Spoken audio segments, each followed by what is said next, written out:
Hello CraftDee family, and welcome to another tutorial by CraftDee. For today's DIY projects, I have put together my very best high-end DIYs using one of my favorite items that I love to use to create realistic faux iron look and home decor. So not only are these projects fun to make, but they are assembled thoughtfully to create that high-end look that looks like it was purchased from a retailer. Now there were so many requests to have a dedicated video showing what you can make with this, so I'm happy to share it with you guys. Now for your convenience, I have organized this video into chapters so you can choose the projects that you are most excited to create. So let's just jump right in.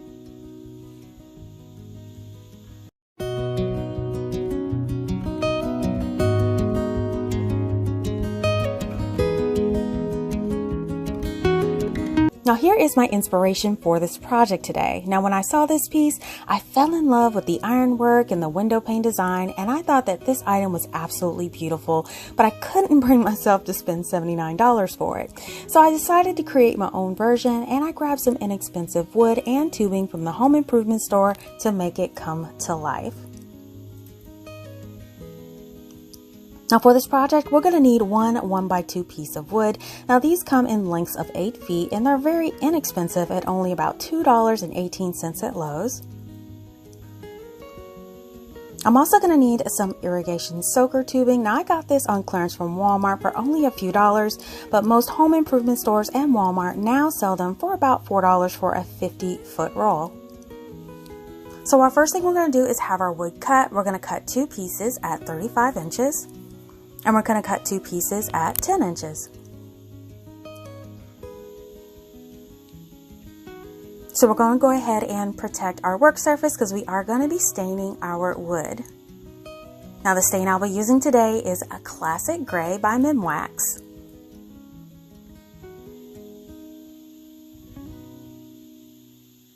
So we're going to start with some pre-mixed stain, and we are going to start staining our smaller pieces. Now I'm going to be staining the front and the sides of the wood pieces, just making sure I get a generous amount of stain worked into the wood. Now we're not going to be staining the 2 end pieces because we will be joining those with adhesive, but you do want to make sure all the other surfaces are stained, and staining the back is optional. So now here are both of the shorter pieces all fully stained and ready to go. So now we're going to stain our longer pieces. Now when we do stain our longer pieces, we are going to be staining the ends of these because they will be showing in our project. So here's one end and the other end, and there you go. Our piece is nice and stained, and we're just going to repeat this for your other one. And now that all of our pieces are stained, you want to let them sit for about a couple of hours to dry. So I'm grabbing my grid mat and all of my stained pieces that are now finally dry. Now I'm going to start to assemble my frame. I'm going to grab one longer piece and one shorter piece. Now I'm going to join them together in the corner as an L. Now if you need a little help, you can use your grid mat or you can use a carpenter square to do this, but I will be using my mat for this. Now I'm going to be adhering these together with my wood stick hot glue. Now you can definitely use wood glue for this, but since this is a temporary bond, because I will be following up with screws, I'm just using my wood hot glue just to hold it in place until I can get those all screwed in. So here's one of the corners, and then we want to repeat this for the opposite corner. We're going to take that other short piece, we're going to add some of that glue to that corner as well. Now you do want to make sure that when you do bond these together, you want to squeeze them tightly together, and you want to make sure that the angle is as much of a right angle as possible.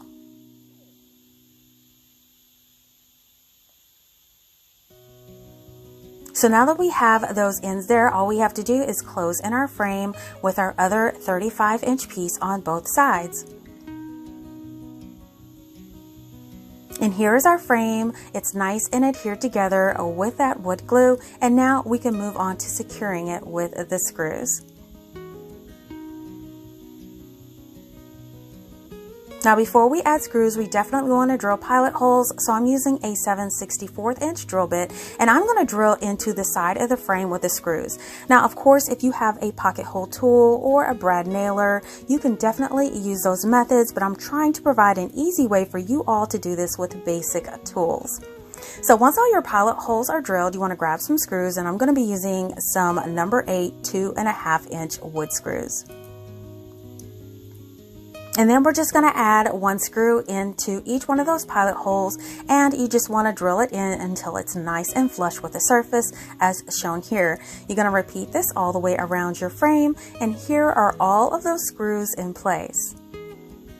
Now even though these screws have a brassy finish, they do kind of blend in, but you can always touch up with some gray acrylic paint if you would like. So now that our frame is nice and solid, we're going to flip it over with the good side down and start working on the back. I'm going to go ahead and grab a ruler, and what I want to do is mark 4.5 inch sections on the back, and I'm going to be doing this from the inside measurement of the frame. So every 4.5 inches I do want to put a mark, and what this will create is 7 equal sections on your frame. So once you have those marked, I'm just following up with a Sharpie so I can see those marks a little better. Now here is one side of the frame all nice and marked, and you're just going to repeat this on the other side of the frame.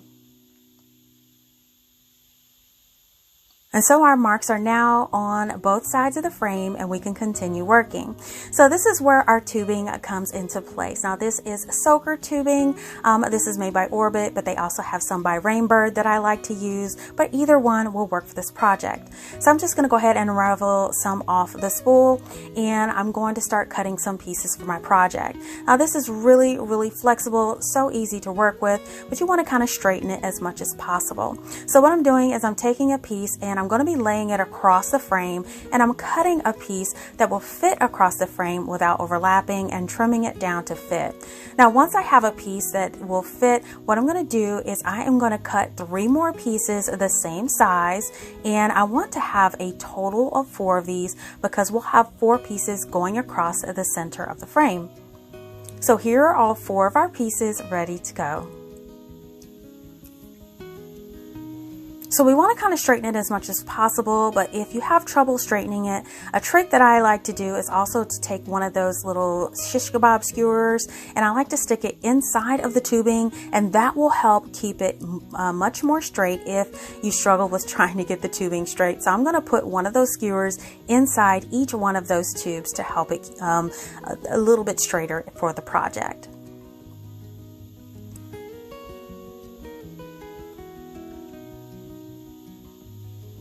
So now we have all 4 of those pieces ready to go, and we're going to go down to our second 4.5 inch mark, and that's where we're going to lay across our first tube. So to adhere it in place, I'm just going to put a line of hot glue along the side where each one of those marks are, and you want to lay it across the glue and then press and hold it in place as tight as possible until that glue catches. Now once that glue catches, we are going to follow up with a staple gun. My staple gun has 3/8 inch staples in it, and I'm going to add a staple into each side to make sure that it's nice and secure. And so now that that's done, we are going to add another one on each one of those marks all the way down until we have 4 in a row. And here are all 4 of my pieces on those marks, all stapled in and secured.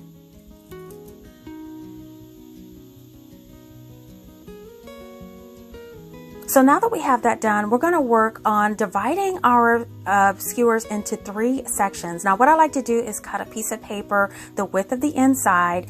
I like to fold it in half and then fold it into thirds using that half mark as a marker. Now folding it this way, just make sure I have 3 equal parts, and if you're more of a numbers person, it's about 3 1/3 each section. So once I have that paper folded into 3 equal sections, I'm going to mark it with my marker, and I'm going to use this as a template to mark my skewer.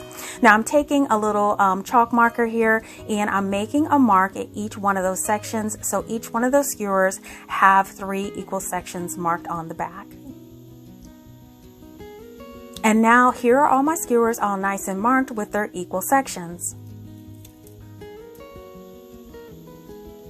So what I did here is cut 2 long pieces of my tubing that are about 5 or 6 inches longer than my frame. So I'm going to straighten these out as much as possible. My skewers are a little too short for this one, so I'm kind of hand straightening it the best that I can. And then I'm going to run one of those tubing pieces underneath those skewers so it lays actually on the front side of the frame. And we're going to lay it in alignment with that first set of markings.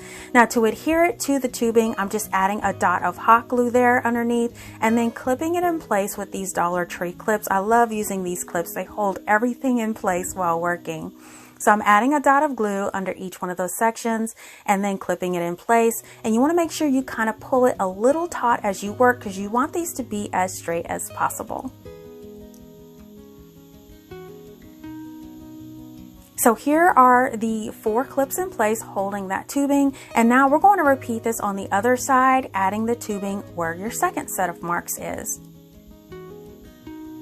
Okay, we have our 2 rows of tubing all secured in the middle with the glue.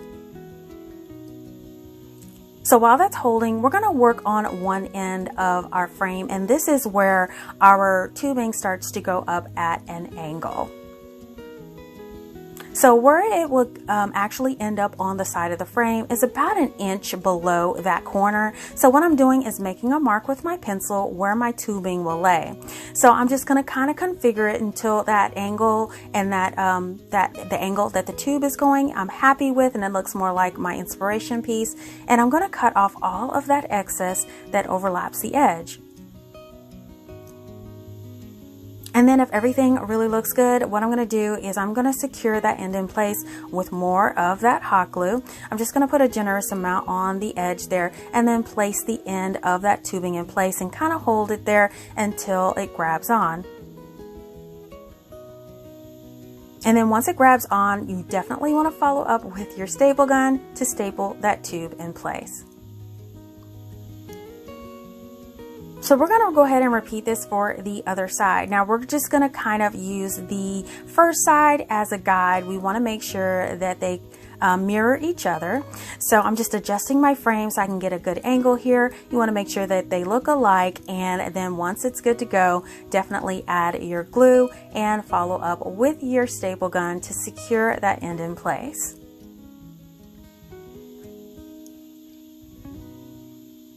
Now here are those 2 ends all secured in place on the angle turn. So now I'm going to flip the frame around, and we want to repeat the same thing on the other side.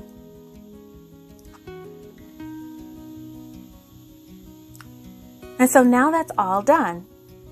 So now it's time to add the other part of the angle. So I cut 4 tubes, just a little longer than the outside once matched up in the middle. And these will create that little piece that flares out at the very end. So in order for it to fit properly, I'm going to cut the bottom of the tube at a sharp angle, almost to where the end of the tube is at a point. Now this would help it sit flush against the existing tubing in the center and almost look like one continuous piece. So here is that cut here, and once you lay that against an existing tube, you'll notice it kind of blends in and it'll flare out looking like one tube has split into 2. So now that I decided that looks good, I'm going to repeat this for another tube, and this will go on the other side on the other tube. So I'm going to cut that one at an angle as well. Make sure I trim all the pieces down, and then just to test it out, I'm going to sit it against that tube there to make sure it flares out, and I'm just testing out the fit of both pieces. So now it's time to adhere them in place, and all I'm going to do is add a generous amount of that glue at that cut opening. You do want to make sure you try to remove as many strings as possible. Just sit that against the tube. You can kind of use that marking of the 4.5 inch on the other side as a guide. It's going to go slightly below that, and then use one of those clips to hold it in place.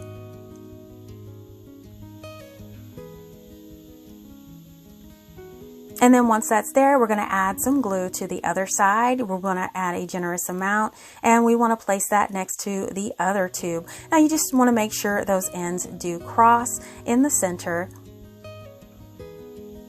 Place it against the tube and then grab another one of those clips and clip that side in place as well.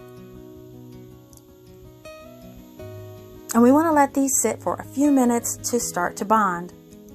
So once they've sat for a little while, we can start working with those loose edges of the tubing. What I'm going to do is just do some adjusting at the top. I want to trim them down and then glue those in place. Again, I'm just doing this by visualizing the inspiration piece and then making sure that it kind of matches the design, adding that glue, securing those ends and stapling those in place.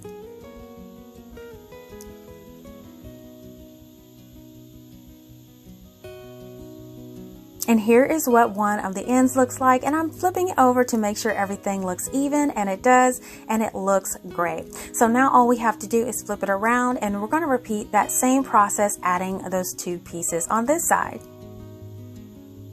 Now after we've let it sit for a little while, we can go ahead and remove those clips, and then we can remove any of the glue pieces that are remaining behind. Now we did use a generous amount of glue, so it's not unusual for glue to be coming out of the seams or have a lot of glue webs, so I like following up with my little broom to remove as much as possible.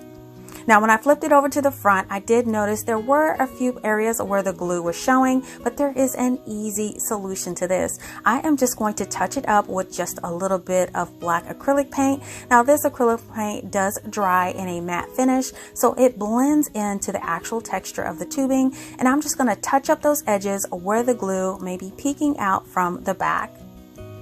And then once you have let this sit to dry, this is what it looks like, and it looks great.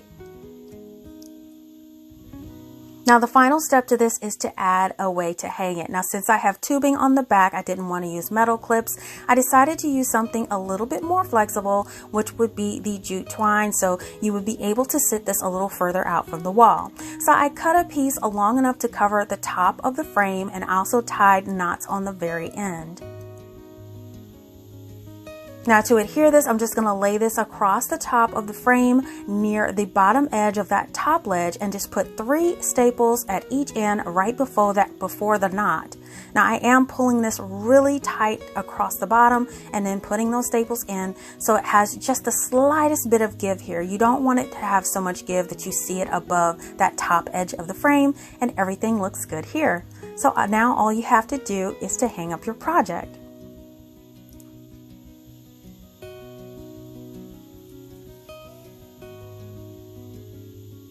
And now here is my project compared to Kirkland's inspiration project.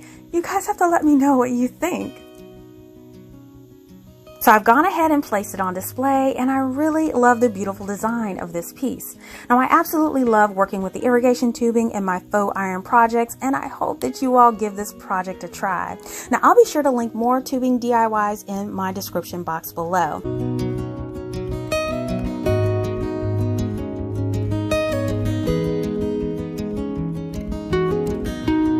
Now here is my inspiration photo for this project today.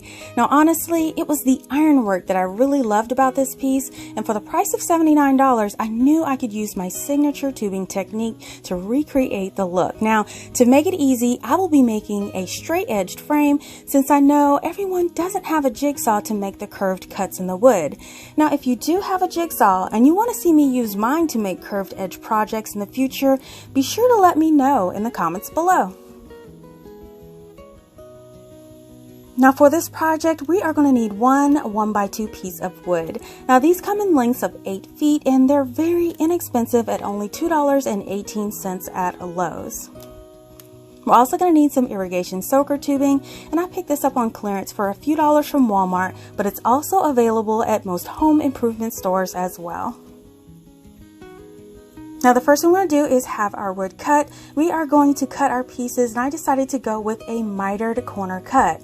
Now my mitered corners are cut at 18 inches, and this 18 inch is talking about the inside corner of the cut, but the total length of each piece of wood is 21 inches. So now we're going to grab all of our pieces of wood and we are going to start putting them together to form two of the corners of our frame. Now I'm just going to lay them out on my mat and make sure those two corners match up at a perfect 90-degree angle. So we're going to go ahead and join these together, and what I decided to use is some wood hot glue for a temporary bond, but you could definitely use a wood glue as well. Now I will be using the wood hot glue for a temporary bond because I will be following up with screws, but keep in mind you can use a pocket hole tool or even a brad nailer if you have those tools to join the corners as well. So once both of your corners are nice and adhered together, you'll have two completed corners. And then once those two are done, all you have to do is join them together at the two other remaining corners. And once you do that, you'll have your frame all nice and adhered together into one solid piece.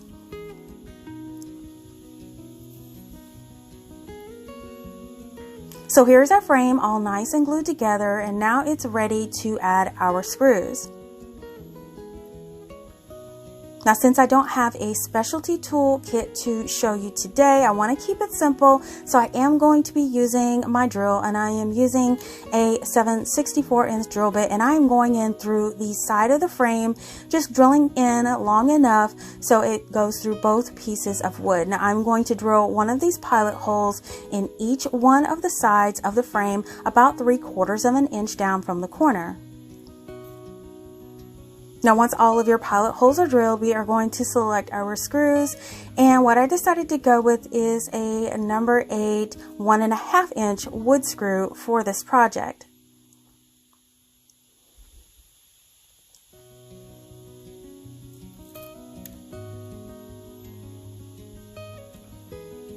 So now that you've done that, we're going to go ahead and add our screws into the corner. I'm just going to start by hand threading them in and drilling them all the way down until they're flush to the wood. And I'm going to repeat this for all 4 corners. And now all 4 of our corners have the wood screws, or you could use a staple gun if you like to, and make sure you use a long enough staple to go through all of the wood, at least 3/8 of an inch. So now that that's done, I have decided I wanted to paint my frame, so I'm going to be using white chalk paint. Now if you wanted to stain your frame, you could do that as well. I would have stained before I adhered together, but you definitely can use that as an option.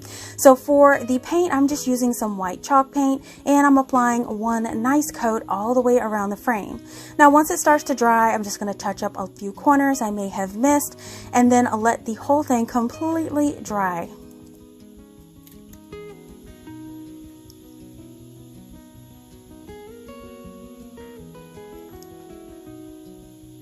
And now that our piece is nice and dry to the touch, we can start to add any accents that we want to the frame. Now what I decided to do is do just a tiny bit of distressing, so I am going to grab my black acrylic paint, and I'll be adding a little bit of distressing around the edges. Now this step is totally optional, but I love the look. So what I like to use is my signature distressing technique using a craft stick. So I just dip just a little bit of that craft stick into the paint, and I just drag the flat edge of the craft stick along the edge of the frame. I think that this gives it the perfect amount of distressing, not too much, not too little, but just enough to look like it's been weathered and chipped very naturally. And I love how this looks in the very end. Now you want to allow this all to dry. And now that that frame is dry, we are ready to add our tubing design. Now before we do that, we need to mark the center of our frame. So I'm just using some yarn that I picked up from the Dollar Tree to do this, and this is just very simple to do. It's very easy, and you want to make sure you don't skip this step. You definitely want to find out where the center of your frame will be. So the first thing you want to do after you cut a long strip of yarn is you want to mark the center of the back of the frame. Now you want to mark this on each one of the sides, and the center point of each side is the 9-inch mark. So I'm putting a mark with my Sharpie on each corner and side of the frame as shown here. And now we could take a piece of that yarn, and what we're going to do is we are actually going to just glue it with a little dab of hot glue on the back of the frame, going across from mark to mark. Now this is not a permanent fixture. This is only going to be used as a guide as we work with our tubing. So we're going to do it across the center, and then we're going to do it across the top and bottom, so we can be able to easily identify where the center of the frame will be. So here is our yarn secured with our dabs of hot glue on all 4 sides of the frame.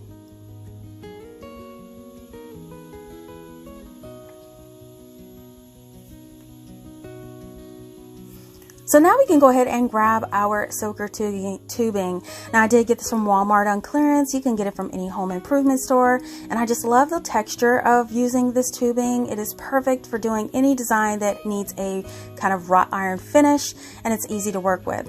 So what I'm going to do is unravel a little bit, and what I want to form are half circles on each half of the frame as shown here.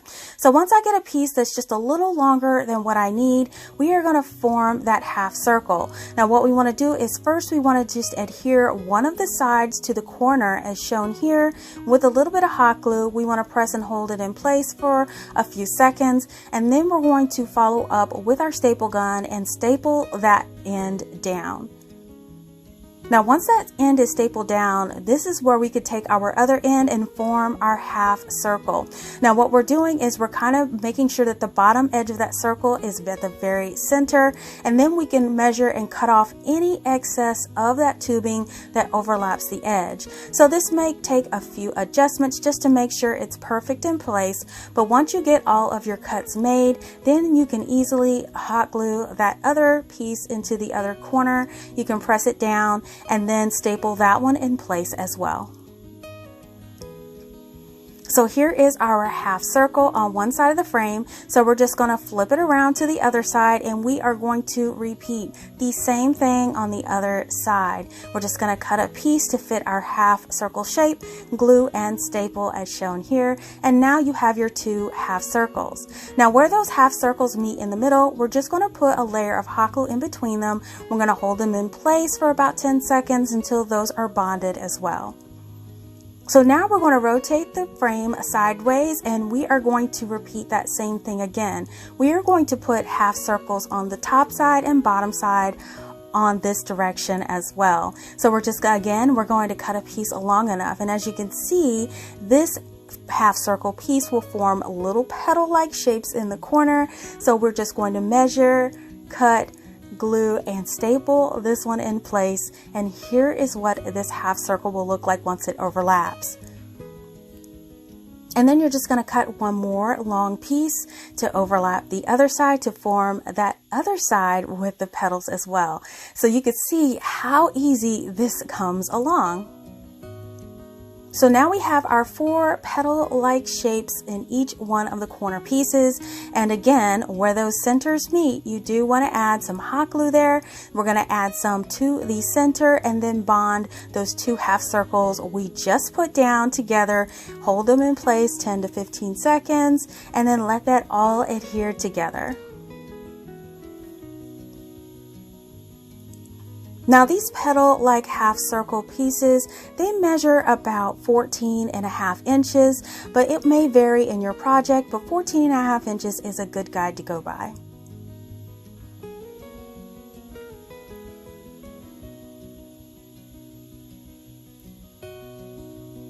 So now we're going to go corner to corner here. Now what we want to do is we want to measure the center of each one of those petals. So I'm taking my ruler and I'm measuring across the center of the petals with a ruler. And we're just using the corner to corner where our yarn markings are, where the center of the frame is.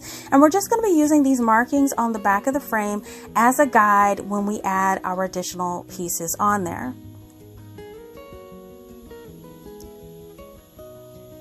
So here are all of our markings we're going to use as a guide when we place that first layer on.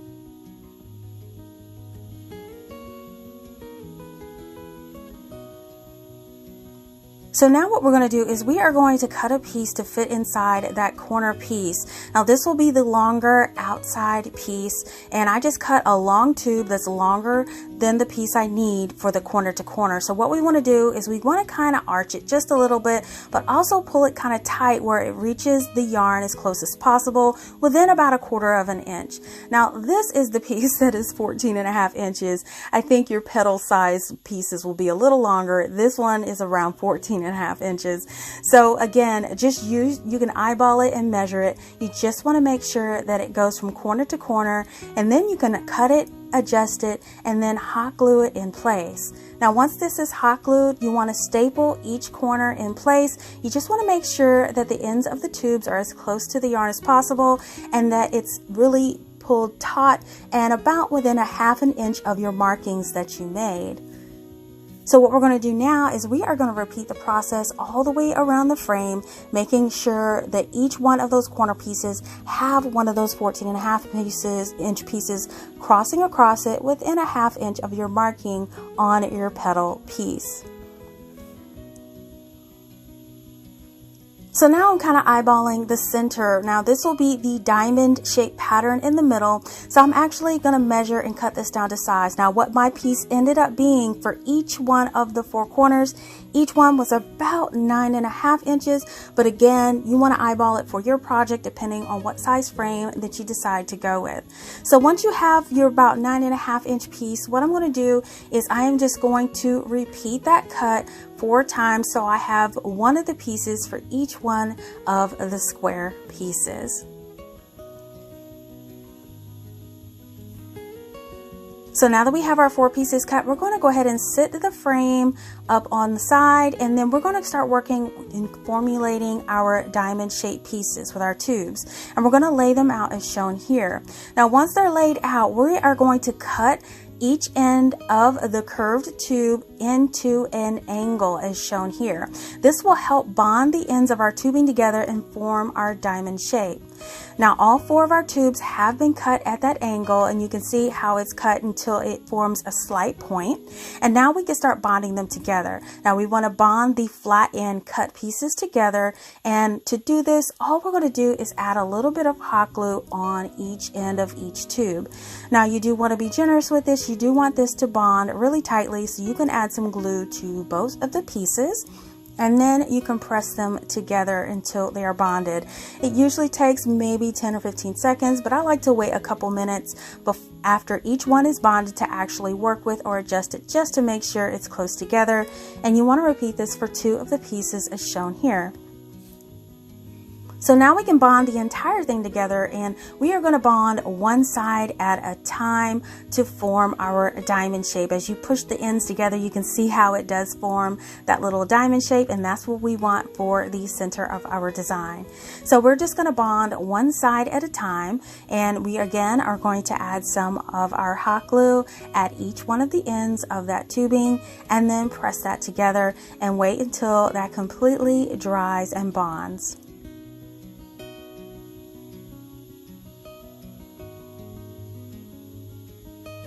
And so now we've let it sit for a few minutes, and now we can rotate it around and finally close in our diamond shape. So I'm just going to add some glue to those ends, press them together, and as you can see, once you glue it together, it forms this really cute diamond shape that will go into the center of our iron design. So I'm just moving and forming the shape of the diamond until it's perfect. I'm going to grab my frame with the good side facing down, and then I'm going to place that diamond shape right in the center. Now it's easy to line this up. Your points of your diamond should be pointing at one of the yarn pieces. So this is the importance of the yarn, to make sure everything is lined up, and that'll help you make sure that you adjust this perfectly to fit in the center of your project. So to bond this, I'm just going to carefully just press down on the tubing underneath the piece where the diamond piece comes in contact, and place a bit of hot glue underneath each one of those locations. Since the diamond is not actually attached to the frame and it's attached to the tubing, we want to make sure we're pretty generous with the glue, but we do want to make sure there's not too much to run over, but just enough to bond it. Now I'm following up with the Dollar Tree clips. I love using these clips in my project. They are the perfect size to hold these tubing pieces together. So as I add my glue to those intersections, I'm adding one of the Dollar Tree clips in place just to hold it all together. Now here are all the clips in place with all of the tubing, and I'm letting this sit to dry. Now while it does dry, we can do a little housekeeping, and I am removing all of those hot glue webs. Now you probably will have quite a few of these with the project, but I like to use this little Dollar Tree broom to go over the completed project to remove any of those hot glue webs. And at this point, you now can remove that yarn that you placed as your marker. Just pull it up from that hot glue and remove it from the frame and remove it from the project. And now I'm just going to go back and make sure I didn't miss any spots with that hot glue.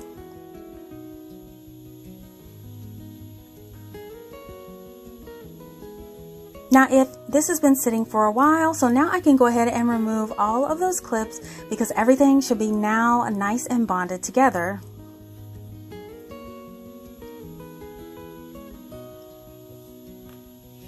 And then we're going to flip it over, take a look at it, and it looks great.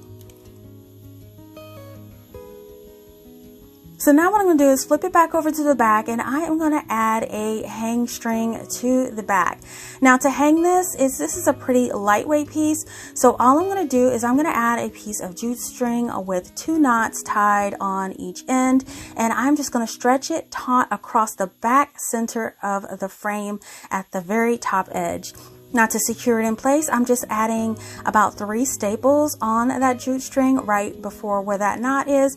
I'm going to stretch it tight across and then add 3 more staples. Now this way, this jute string will stay in place, and it is taut enough to where it won't be seen when hung, but it still will secure your piece of artwork on the wall, and now you can enjoy your piece.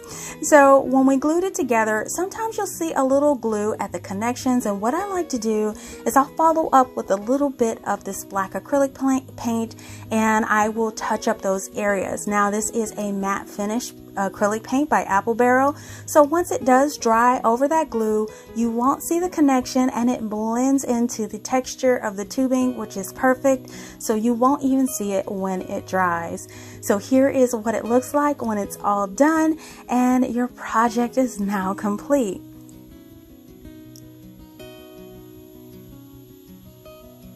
So now here's the fun part. We can hang up our decor piece and enjoy it in our space. Now I'm so glad that I decided to create this version, and it turned out so amazing. Now this irrigation tubing is so fun and easy to work with, and it has the perfect texture of aged wrought iron too. And the finish on the frame turned out great using my craft stick distressing technique. Now as you can see, we did cover all of those joints with that acrylic paint to make them blend right in perfectly, and this gives it that complete and professional look.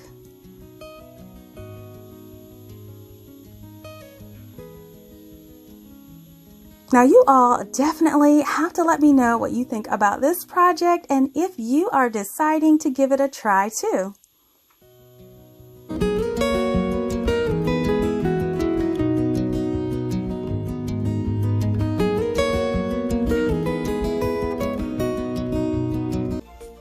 Now here is my inspiration photo for this piece. Now I love that combination of wood and metal and how they can be easily customized to fit into any home decor by simply changing the color or stain finish. Now for this project, we're going to need 2 of the 1x2 by 8 feet long wood pieces from the Home Depot that were $1.18 each. Now here is a cut piece to show you just how it looks, and you'll need 1 for each one of these projects. We'll also need some of these long skewers from the Dollar Tree. And we'll also need some 1/4 inch irrigation tubing from the Home Depot. Now the first thing we're going to do is cut the wood down to size, and we're going to need 4 pieces that are 30 inches, and we're going to need 8 pieces that are going to be cut at 8 inches, but I'm only showing 4 here. Now if you don't have a means to cut the wood, the Home Depot will do this for you at no charge. So I'm going to be staining my wood, and I will be using my Jacobian stain by Minwax for this project. So now we're going to take our wood, determine which side you'd like for your front, and then start to apply one coat of that stain on the front, the sides, and ends of that wood piece. Now when applying, you just want to make sure your coating is nice and even.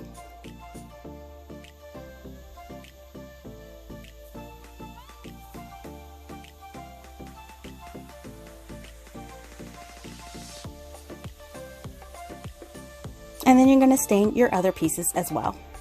And now that all the pieces are stained, just set these to the side to dry. Now while those dry, go ahead and grab those long skewers, and I ended up using about 8. Now I'm going to be painting these with some black acrylic paint. Now all you want to do with these is to apply a generous amount of that black paint to the skewers, and you just want to make sure they are completely covered.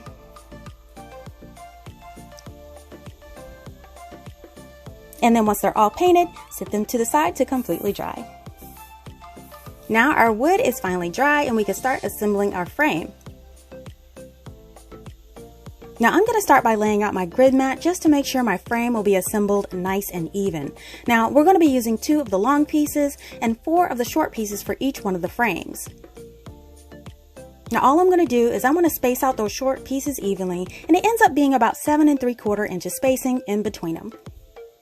Now I typically would use wood glue for this, but I'm going to be using my SureBonder glue gun with these SureBonder glue sticks especially formulated for wood.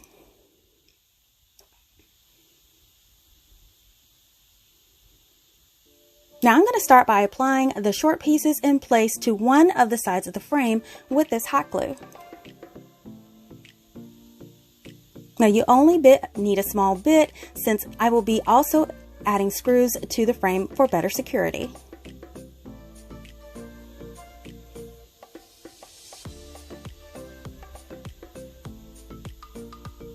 And then once applied to one side of the frame, repeat this on the short pieces on the other side, and here is the frame all together. So we're going to repeat this for the other frame as well.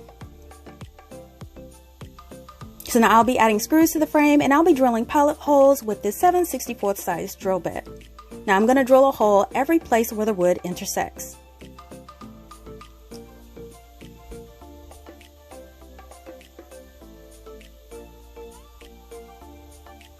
And here are all my pilot holes.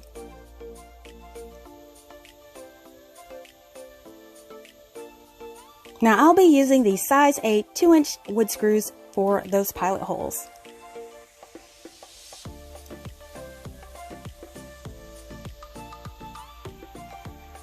And here are all of those screws all installed. Now to cover the silver of the screws, I'm just going to touch it up with a little blend of brown and black acrylic paints. And you just want to dab that color onto each one of the screw heads.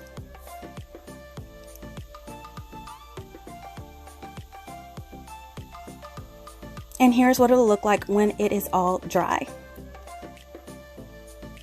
So now we're going to work on that center opening of the frame. So go ahead and grab those Dollar Tree painted skewers, and we will be applying these in a diamond pattern. So we're going to start with the diagonal centerpiece, and all I'm going to do is lay it out and cut it to size with some wire clippers.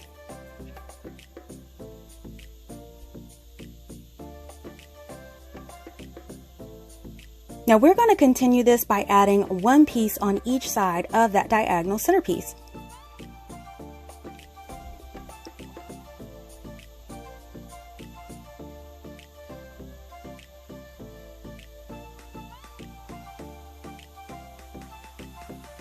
And then finally, I'm going to add 2 smaller pieces on the ends.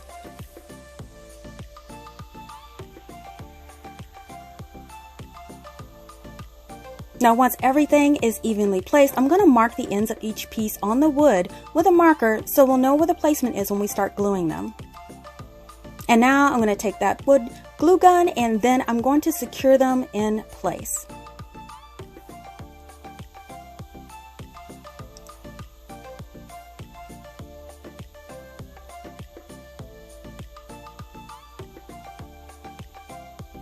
Now all we're going to do is cut the pieces the same way, but we're going to be crossing the first piece in an opposite direction.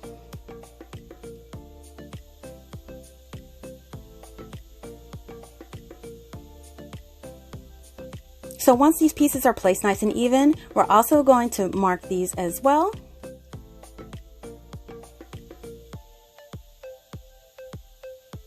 And then after them being marked, we can glue them into place on top of those other skewers.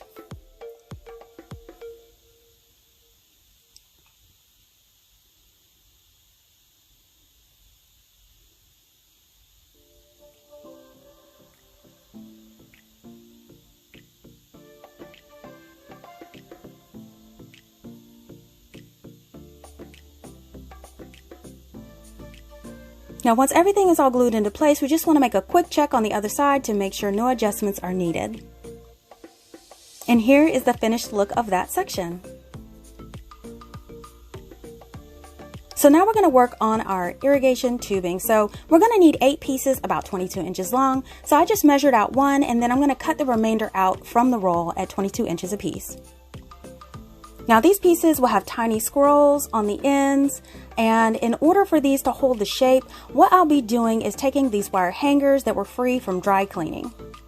Now what I'm going to do with these is I'm going to cut that hanger portion off, the hanger portion off, and then I'm going to use the pliers to straighten that out.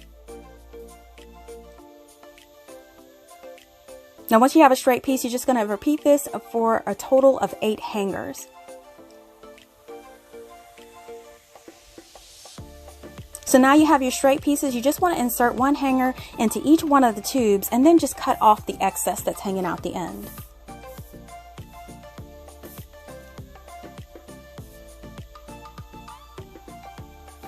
And here are all of the tubes ready to go. So now I'm going to grab one of the frames, and what I'm going to do is start forming the curved pieces that go inside. So I'm going to start by taking the pliers, and I want to curl one end of the tubing around the end of that needle nose plier a few times.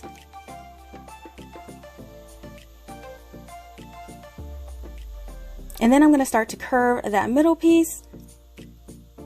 And then I want to see how it fits inside of the frame. And my piece ended up being about 1 inch too long, so I'm just going to trim that down. And once that's trimmed down, we're just going to curl that other end like I did the other side. So once that piece is in the shape that you like, you want to repeat this for those remaining pieces. So once all those pieces are done, grab 2 of the pieces and you want to match them in size as best as possible. And then place them in the frame, and once the fit is okay, go ahead and flip the frame over, and now we can apply our pieces into place.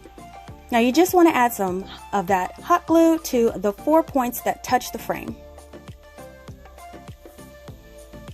And then just press that piece firmly into the glue. And now you can take your second piece and you want to glue it into place as well, overlapping that first piece.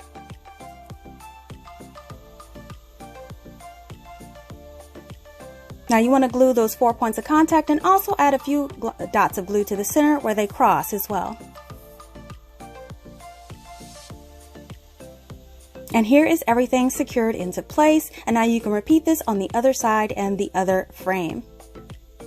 And here is the close-up of the completed frame.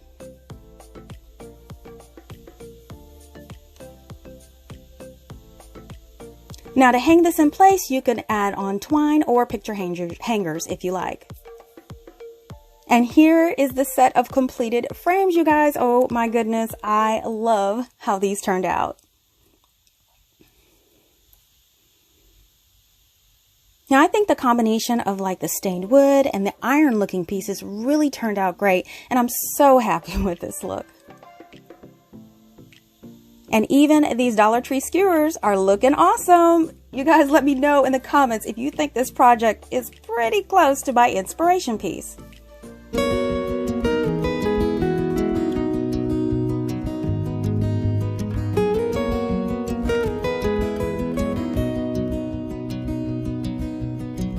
Now for this project, we will need 2 of the 1x2x8 furring wood strips from the Home Depot.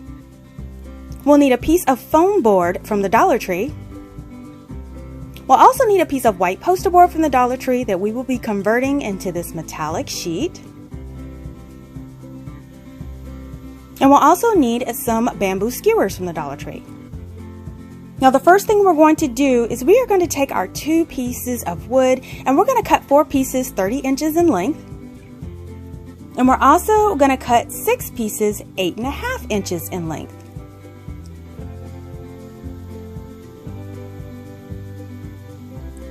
Now we will be staining our wood, so I'm going to protect my work surface and I'm going to gather up my supplies. Now I will be using my favorite Jacobian stain by Minwax for this project.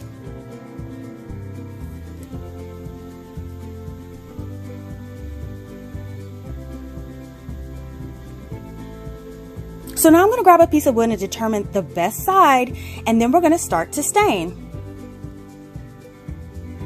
So for the wood, we're going to go ahead and stain the front, the sides, and the ends of each piece.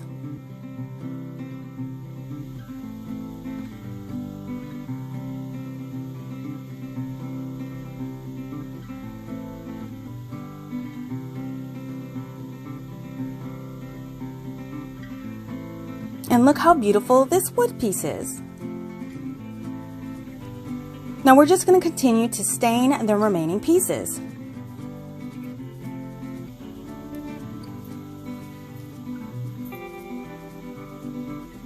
And now that all the pieces are stained, we're going to sit these to the side to dry.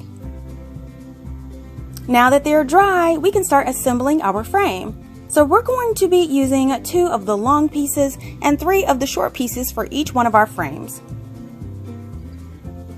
So now I'm just going to lay out my pieces, and we want to make sure the stained side is down.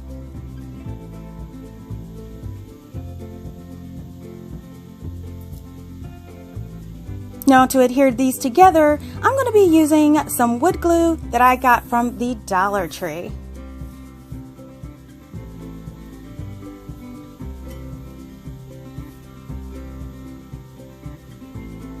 Now you want to apply that wood glue on both ends of those short pieces, and then you want to apply it in between the ends of the 2 longer pieces.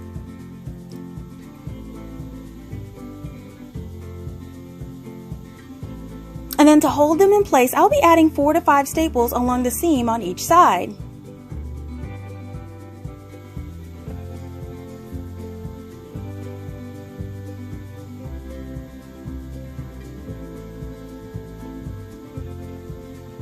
And here are the staples in place.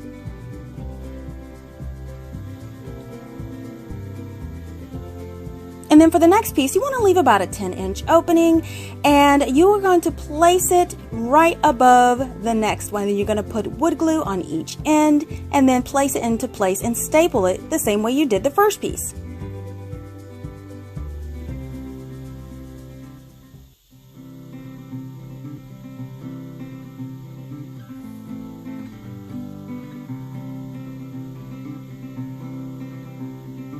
And then you just want to apply that third piece at the end the same way.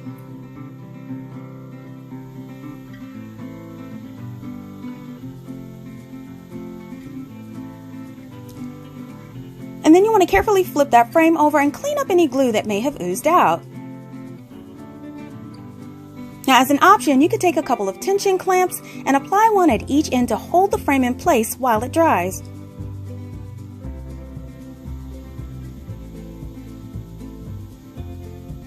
And then you want to repeat the process for the other frame.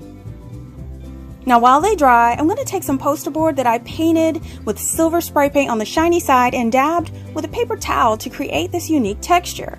Now I will link that video demonstrating this in the upper right hand corner of this video, and I'll also place it in the description box below for you to check later.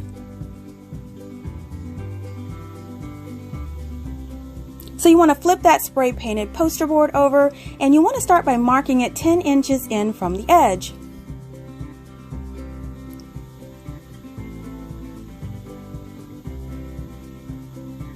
And then you want to draw a line to connect all of those marks.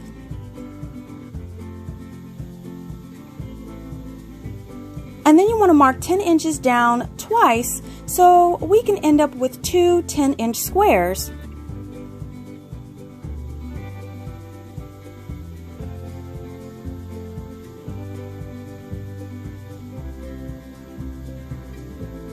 And then once you have your 2 square pieces, just simply cut those out with a pair of scissors.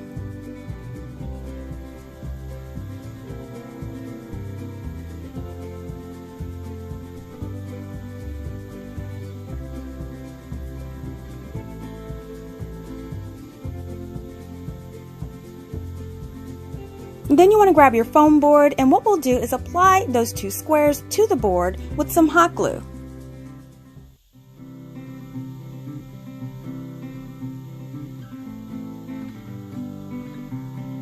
Now applying these squares will give the backing a nice firm application, so we don't have to worry about that shifting when we apply it to our frame.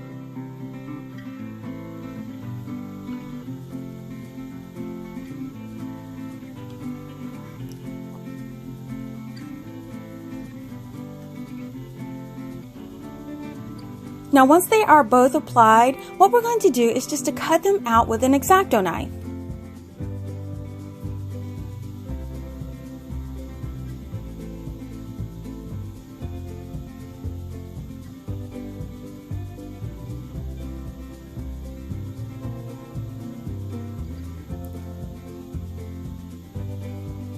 And now we have our 2 squares cut out.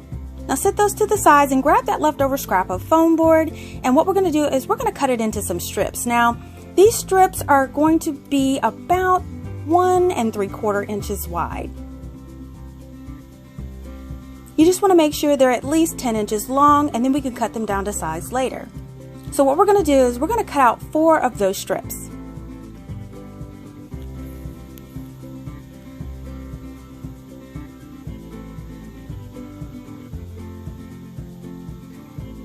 Then you're going to take a leftover piece of that painted poster board, and you want to cut 4 pieces out that are larger than those foam strips. Now you want these to be wide enough so you can actually wrap those around those foam strips.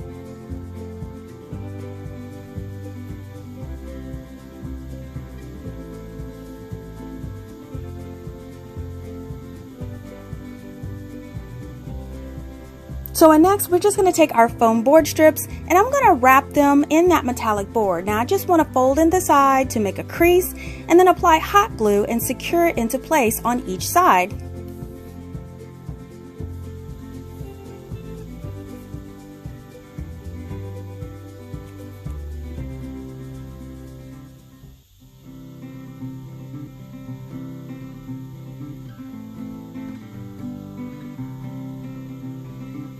And now that you have all your strips covered, you kind of want to mark them to match the size of the squares. And then we're going to take them and cut off that excess.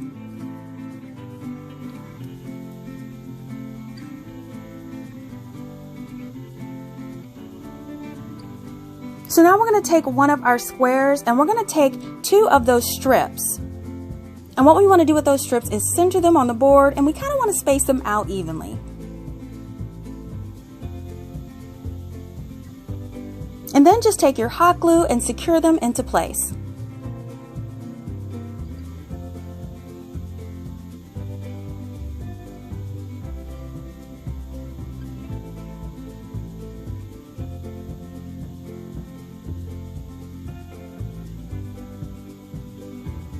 Now once that piece is done, we can use that as a template. So just take your other piece, set it on top, and you kind of want to mark it on the side where those pieces were glued down, and we're just going to replicate this on the second piece.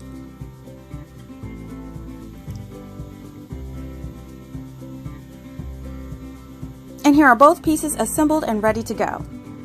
Okay, so now our frame is dry. Now we're going to measure where we want the iron look window panels to be. So we're going to mark down the side 5.5 inches, and we're also going to mark it to 12 inches. And we're going to repeat this on the other side at the wide opening of the frame. Now we're also going to mark the centers of the middle pieces at about 4.25 inches.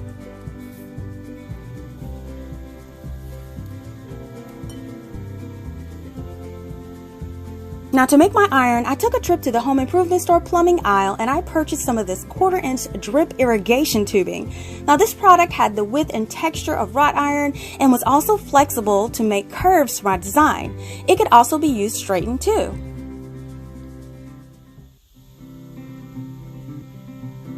And here is the product and a close-up so you can see what I'm referring to. So the first pieces we're going to cut are the 2 pieces that go across the frame. Now all we want to do is to cut the pieces longer than the opening, because we could adjust it later. Now we're going to have these super straight, so I'm going to be inserting a skewer into each piece.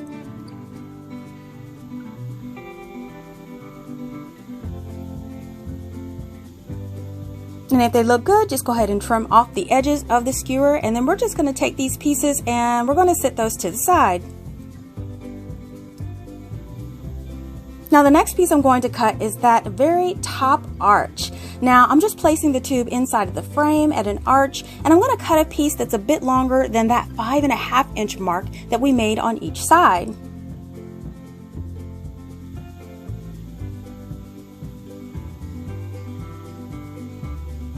Then I'm going to take out that arch piece and I'm going to cut another piece just a few inches longer, and this is going to be for the split arch.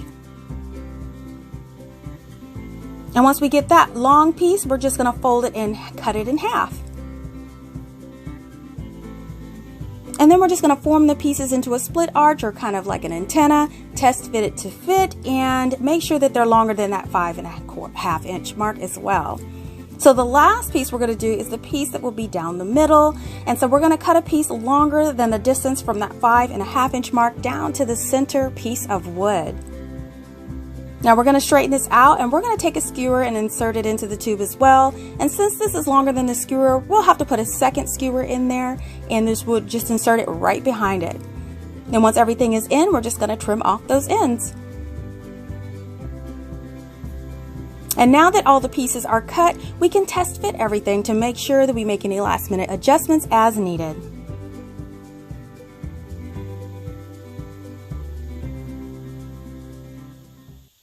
Now everything looks good, so we can start gluing everything down. Now the first pieces we want to secure are those two bars going across the frame, and we want to secure them at that 12 inch mark and that 5.5 inch mark that we made earlier. And then we're going to flip the frame over, and we're going to place that top arch piece into place, making sure that the ends are right on top of that 5.5 inch bar going across. And we're just going to hot glue this into place.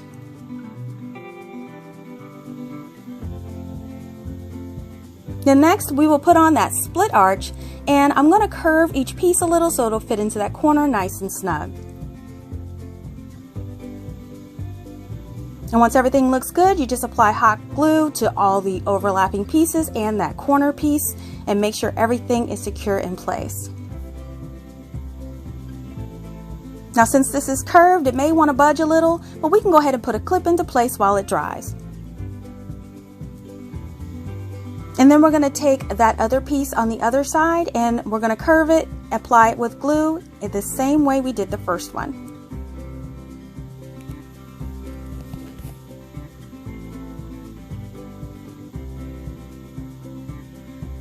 And then we just want to make sure this completely dries. Now once the pieces are dry, you want to carefully trim off the excess with a pair of scissors. And then we're going to flip the piece over to the back, and we want to apply that last piece into place. We're just going to apply the tip of that long piece where that split arch ends, and then secure it all the way down to the center of that piece of wood.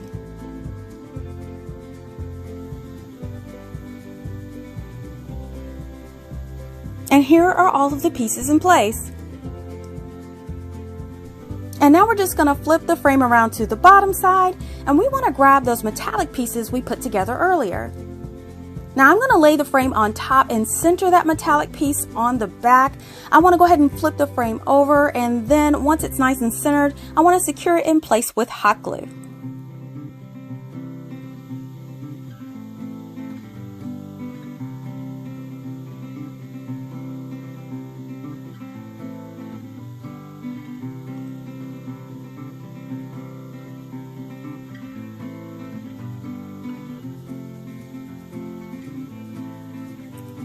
So now as a final touch, what I want to do is trim out the opening with tubing.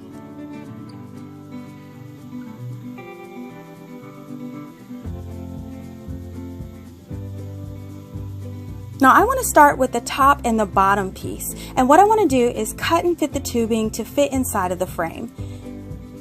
You do want to cut the tube longer than the opening, and then all you have to do after that is cut it down and adjust it to make sure you have a nice snug fit.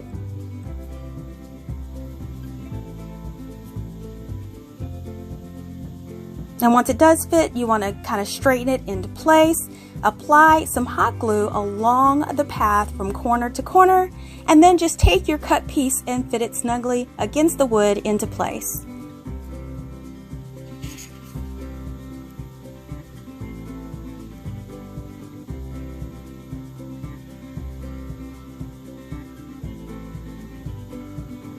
And then the next piece you want to do is along the top the same way.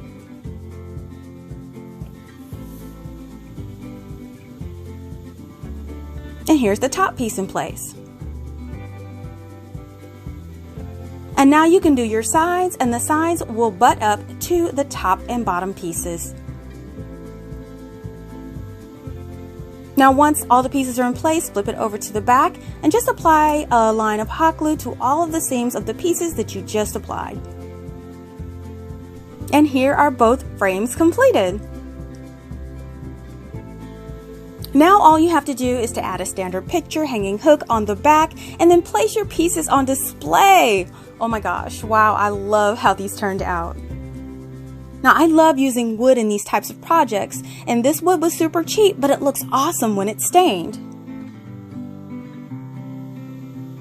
And I am so happy with the way that this tubing worked out. Now I only used 18 feet out of the package, which came to a cost of $1.30. Now I definitely plan on using this again in a future project.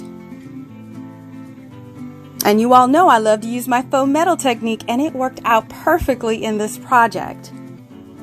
Let me know in the comments what you think, and also let me know what kind of high-end projects you would like to see me create in the future. I really hope that you all are enjoying these crafts so far, but I wanted to pop in really quick and let you all know that you could follow me on all of these platforms as CraftDee. So now let's jump right into that next DIY.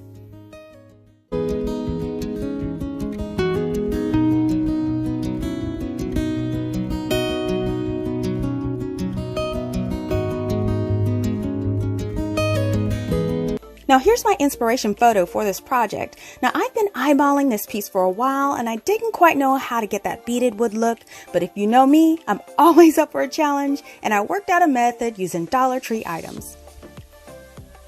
Now for this project, we'll need 3 foam boards from the Dollar Tree and 1 poster board that's not pictured. We'll need 2 to 3 bags of marbles from the Dollar Tree. We'll also need some skewers from the Dollar Tree or Walmart. And we'll need some of this 1/4-inch irrigation tubing from Home Depot. Now, if you have been following me for a while, you will remember these shutters that I made. Now, I will be using the same template for this new project along with an additional modification. Now, if you are interested in making these shutters as well, the DIY will be linked in the upper right-hand corner of this video and also in the description box below. Now the first thing we are going to do is we want to print and we want to assemble this template. Now this is available in the description box below. We want to assemble the pieces in the order as seen here, and we're just going to use some Scotch tape. Now we will be modifying the top of this piece, and I have sketched out a template that you can easily add on with the guides provided. Now you just want to place it on top of your frame template, and you want to align the markings. And then just tape it into place.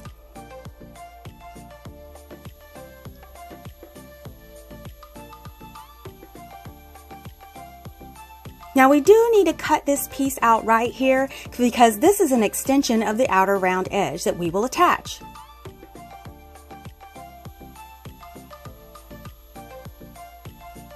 We're just going to fold it on the dotted line, and we want to match up those triangles on that main piece and then tape it into place.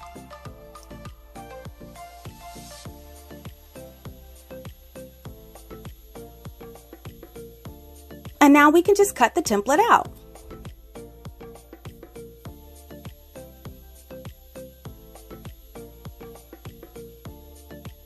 And now that our template is ready, we are just going to grab a piece of foam board. Now we're going to place that template on top. Well, we want to make sure that we align the bottom and outside corner with the bottom corner of the foam board. And then we're just going to tape it into place with some painter's tape.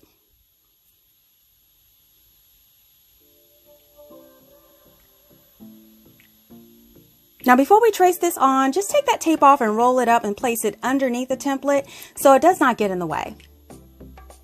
And then I'm going to take my ruler and I want to mark the center of the top and then start tracing on the arch onto the foam board.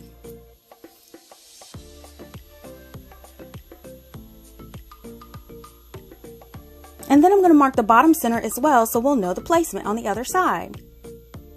So now I'm just going to take off and remove that template. I want to flip it over face down and line it up on the other side. We want to make sure it lines up with those center marks.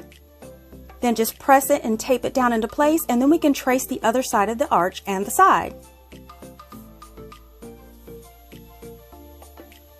So now we have the full frame traced on the board and we can cut it out. Now we want to make sure that you have your cutting mat down for this, and grab your ruler and X-Acto knife. Now I can't stress this enough, having a brand new blade and your X-Acto knife will give you cuts as smooth as butter, so I strongly advise you use a brand new blade.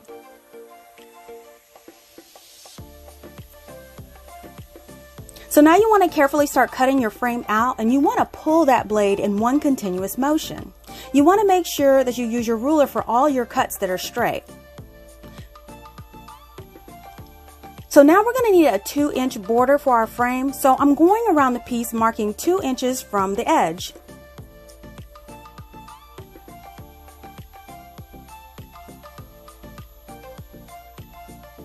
And now I'm taking my ruler and I'm just connecting up all of my dots to make sure that the ruler is used on all of the straight edges.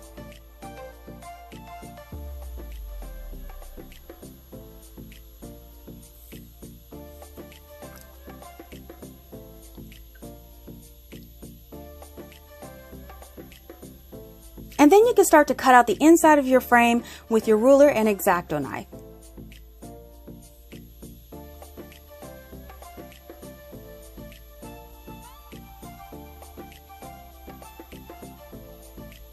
Just make sure you take your time, especially going around the arches, because you want to make sure this is a nice clean cut.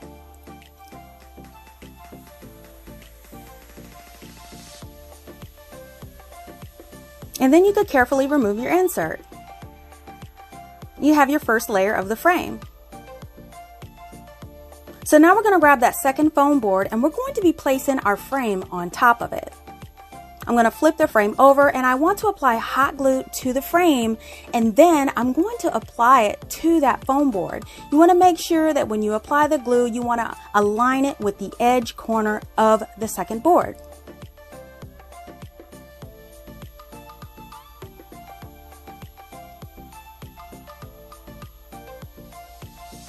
And then I'm going to take my X-Acto knife and we are going to cut the frame out of that second board, and we're going to use our ruler to help, and we're also going to cut around those curves.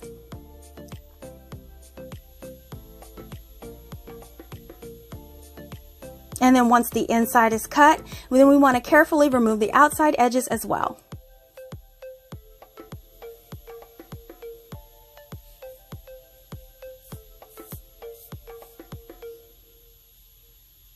And now we have a double layered board.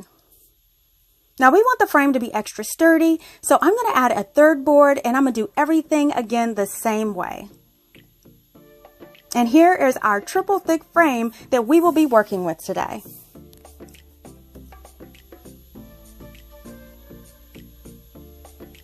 Now I wanted to cover and finish off those raw edges, so I will be cutting strips of this poster board just about a ½ inch wide, a little bit over, and I want to cover the inside and outside edges. Now you want to make sure you measure the thickness of your frame so you know the exact size that will fit your piece. I'm just going to make marks across, and then I'm going to take my ruler and I'm going to draw my lines.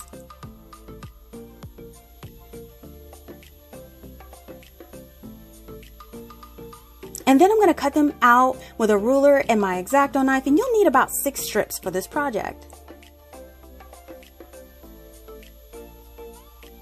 So now we can start to apply the strips to the frame.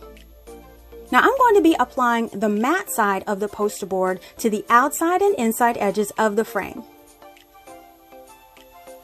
Now I like to start on a corner, so I'm just going to apply a dab of hot glue there, and I'm going to apply the corner of the strip.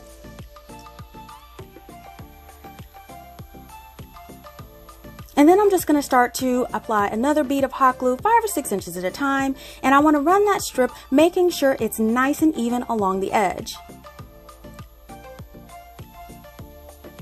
Now once that outside is done, you can apply your strips to the inside. And here they are, all applied on the inside and out, and I guarantee you this will give you a nice, clean, and smooth finish. So now what I'm going to do is I'm going to mark a line down the center of the frame all the way around.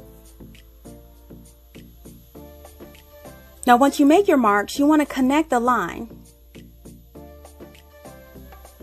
And this is what it should look like all the way around the frame.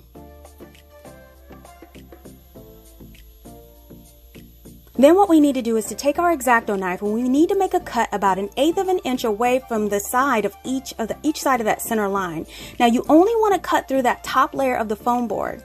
And then we want to take something with a rounded end, like at the end of a marker, and press along that center line where you made your cuts. And this will create a well. This will hold the beads when you apply them around your frame.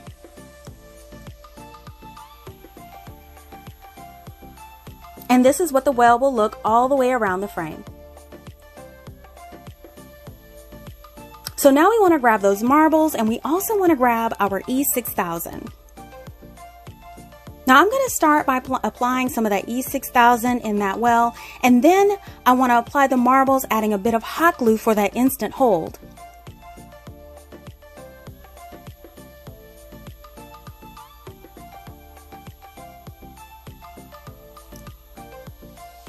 And here are all of the marbles attached.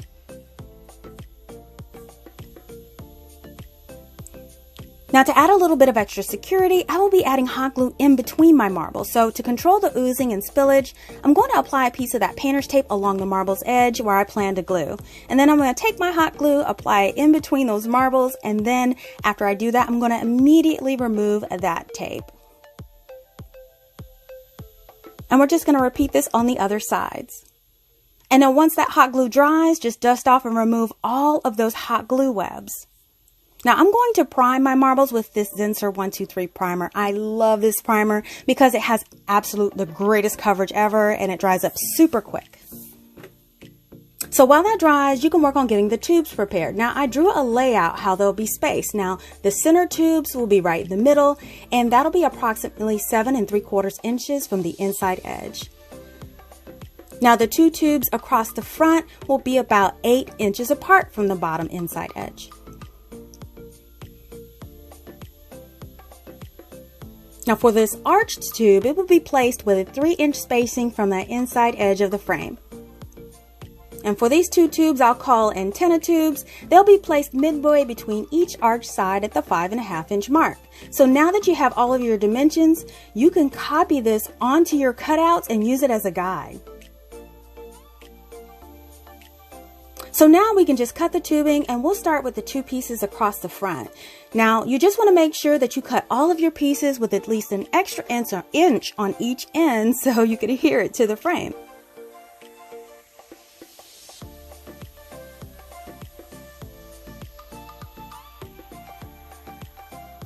And then the next piece we'll cut is that centerpiece.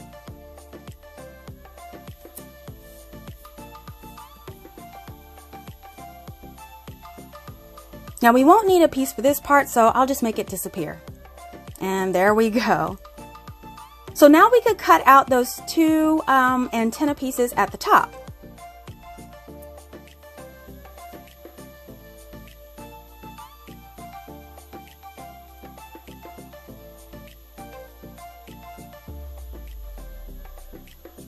And now we're going to do the arch. So we're going to grab a long piece of that tubing to make the arch. So once we figure out where the middle will be, we just want to bend and crease that tubing in the center. And we just want to make sure those tails are going to be long enough where they go on the board and we can cut them to fit later on. So now that our frame is dry, we can start to add our color. Now, I actually think it looks great in white too. So I want to go for a wood look like our inspiration piece, so I'm going to protect my work surface. Now I'll be trying out this antiquing wax by Waverly today. Now I've never used this product, but I'm excited to try it out. Now I'm going to start by using it on my chip brush, and I'm going to apply the product to the frame. Now I did start applying fairly lightly. As you could tell, I was probably kind of afraid to use it, but once I got used to the consistency, I started to play around with it a bit, and I was applying some texture and grains with my brush. I actually really like it.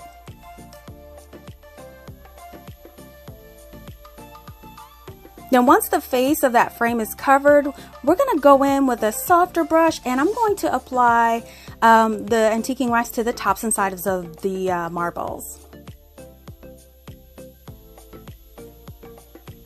Now after we apply it to a few of the marbles, I'm just going to lightly dust it with a cloth for a more worn look. Now once the entire frame face is done, we can actually start working on the sides of the frame. And we're just going to apply a layer of that wax on the side.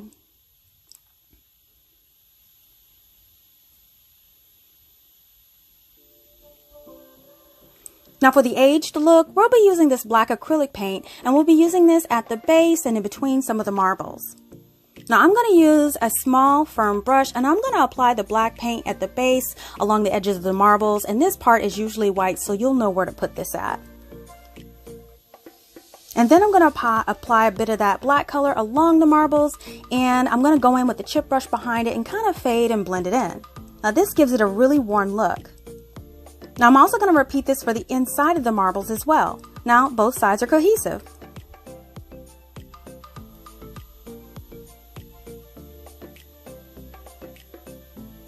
And here is our rustic beaded frame. So now we just let this sit out to completely dry.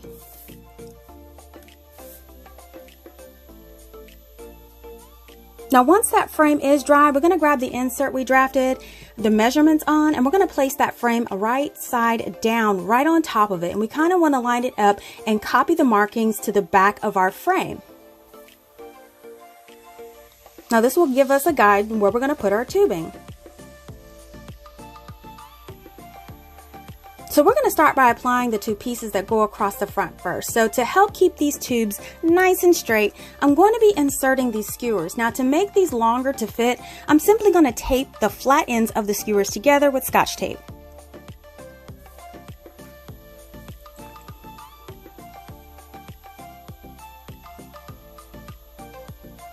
And then I'm going to clip off all of the pointed ends.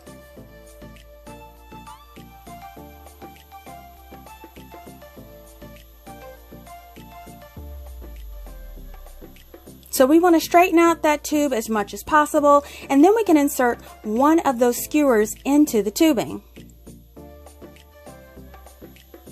Now it's going to be a little long, but we can go ahead and trim off all of the excess to match the length.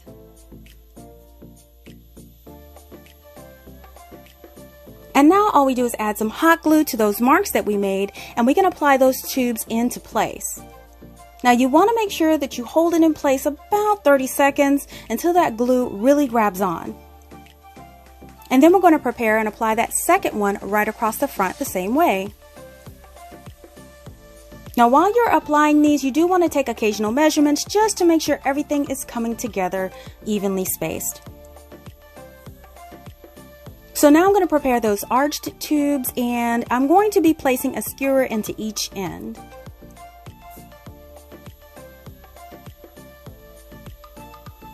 And then I'm just going to trim off the excess skewer, and then I'm going to align it in a piece, kind of going along with my template.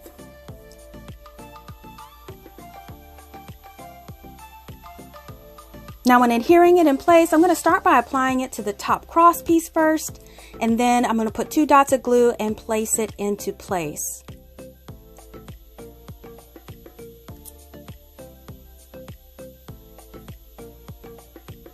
And then I'm going to apply hot glue to the bottom cross piece and press it into place as well.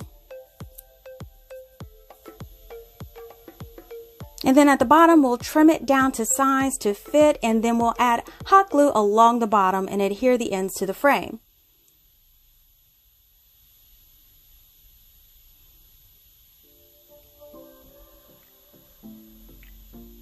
Now while applying these, you can add tape to hold the ends in place while the glue dries if you need to. So now we're going to add the little short stick up top at the very center of the frame.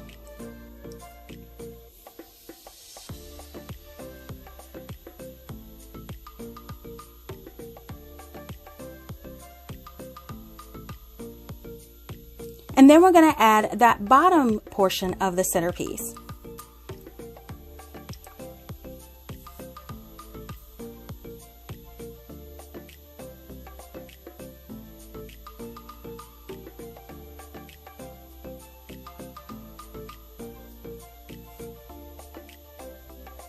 And now we're going to add those two antenna pieces, but first I'm going to trim down that top edge of the centerpiece we just applied because we want to make sure that those antenna pieces have a nice fit right next to it. So I'm just going to apply each one of those antenna pieces in place from the center out at that 5.5 inch mark on each side.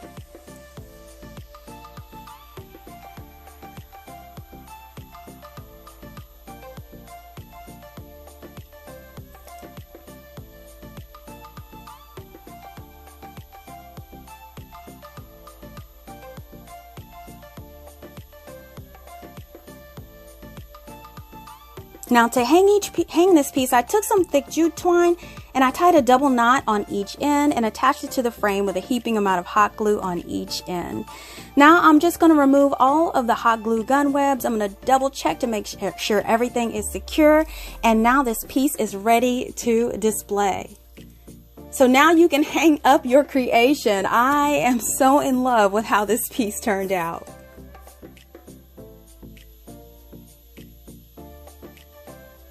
Now I think the finish on this turned out amazing, and I'm really impressed on how well that antiquing wax worked on this project.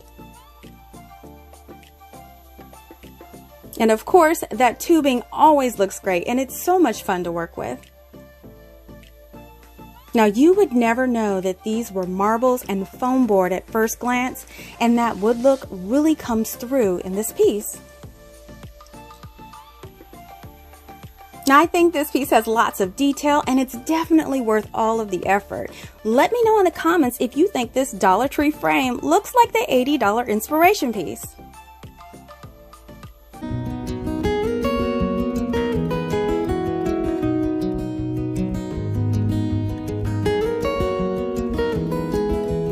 I need one 1x2, and you can get these in an 8-foot piece, and they're about $1.79 at the Home Depot. You're also going to need some 1x4, and you can get an 8-foot size for about $3.79 at the Home Depot. Now we will need a few cuts of this wood stake. Now these are $1 from the garden section from Dollar General, or you can use tumbling tower blocks, but since I had some of this left over, I am going to use this in my project. Now we're going to get our wood cut, and I cut 4 pieces of my 1x2, and I cut them at 18 inches long. And then I cut another 4 pieces, and these pieces are 5 inches long.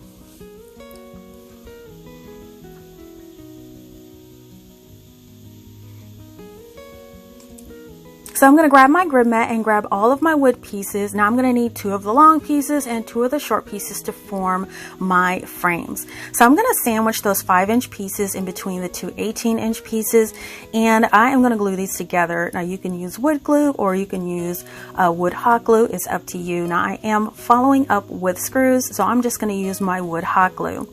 So I'm going to glue each one of the 5-inch pieces on each one of the inside corners as shown here, and then I'm going to add the hot glue on the bottom of those 5-inch pieces and close it in with that last long piece.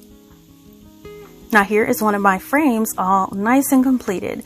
Now I am going to be adding screws, so I want to drill pilot holes. So again, using my 3/32 inch drill bit, I am just going to drill down into each one of the corners so I can apply my screws. Now the screws that I have decided to use for this, I wanted a long screw because it is going through the long side of the wood, so I'm going to be choosing a 2-inch wood screw.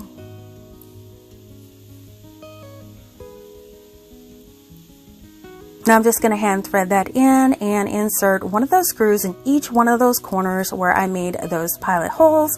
And here is everything all nice and secure. As you can see, they're all flush to the wood and they're good to go. Now we're going to repeat this for the other frame, and now we have 2 completed frames. So now that we have this part done, we're going to have our 1x4 and we're going to cut 2 pieces at 18 inches.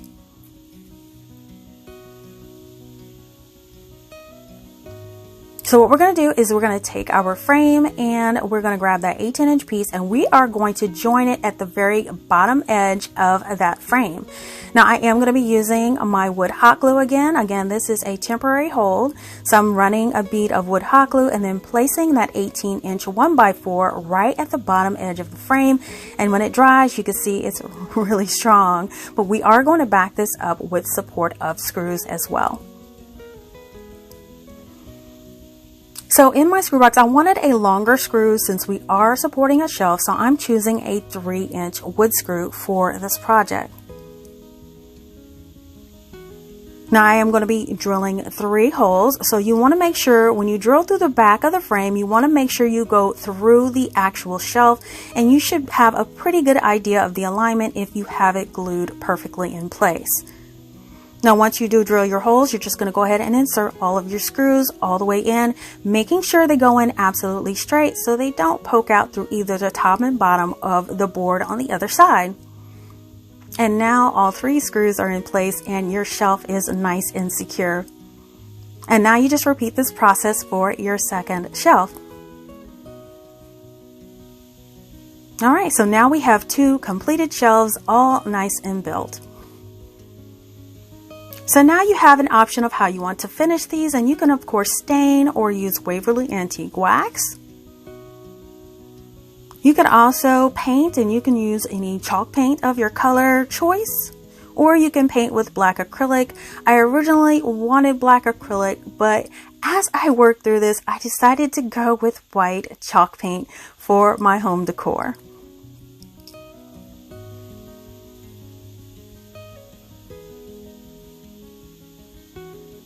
So I am going to go ahead and protect my working surface, gather up my paint, and get it ready to go.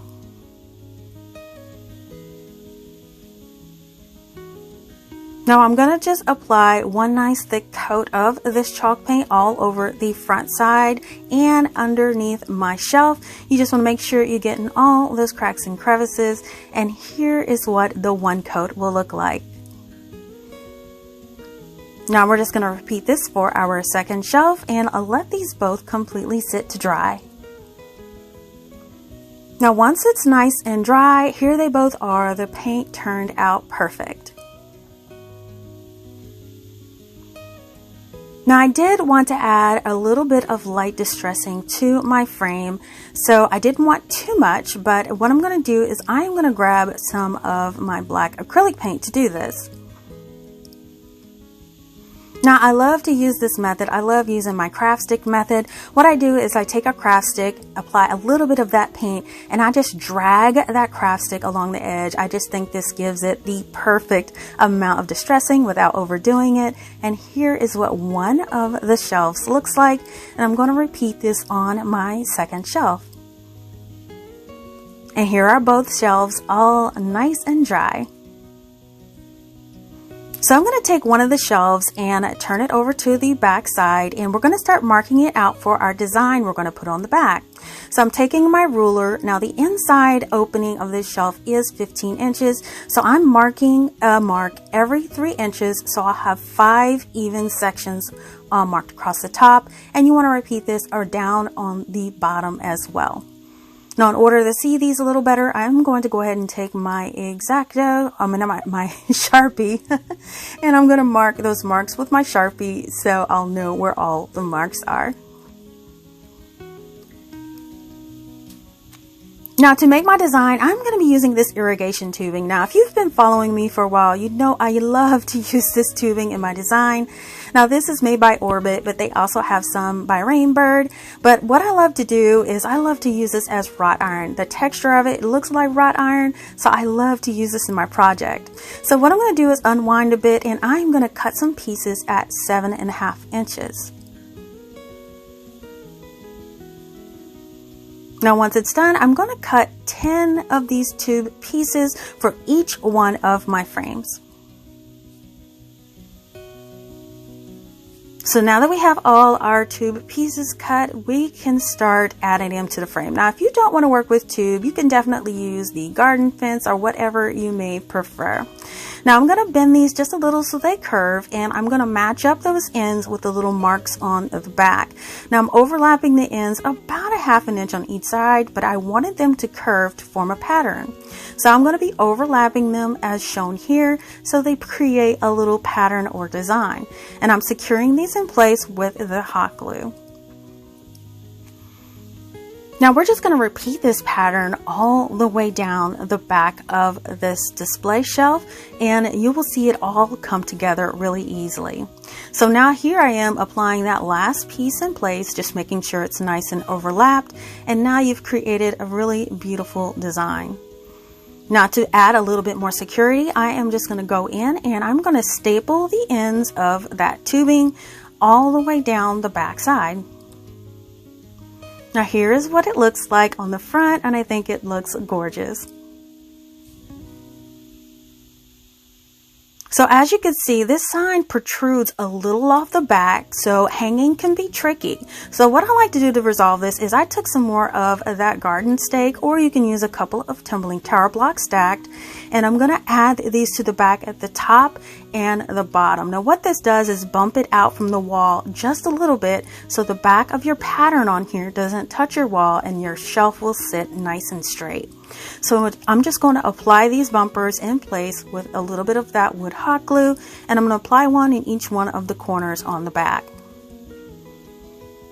And then to hang it, I didn't want to use the metal hooks because they wouldn't protrude far enough. I'm going to use this thick jute twine. So I'm taking a long piece and I'm going to tie a double knot in each end in between those two blocks. Now once you trim down all of the edges, you can secure this in place. Now I'm going to secure it on one side first. I'm going to take my staple gun and I'm going to apply 2 or 3 staples in that end, and then at the other end I'm going to make sure it's nice and even, leaving a little slack in the middle and applying 2 or 3 staples there. Now I'm going to add some staples in the middle here, but you want to make sure you have at least 2 nice loops, and you want to apply 2 or 3 staples there. So now you have 2 hanging loops, and this is important to keep your shelf nice and even. Now I'm going to do the same process with my second shelf, and here are both of my shelves all nice and completed. Now I'm just going to go in with my little paintbrush and remove all of those hot glue webs to get ready to put these on display.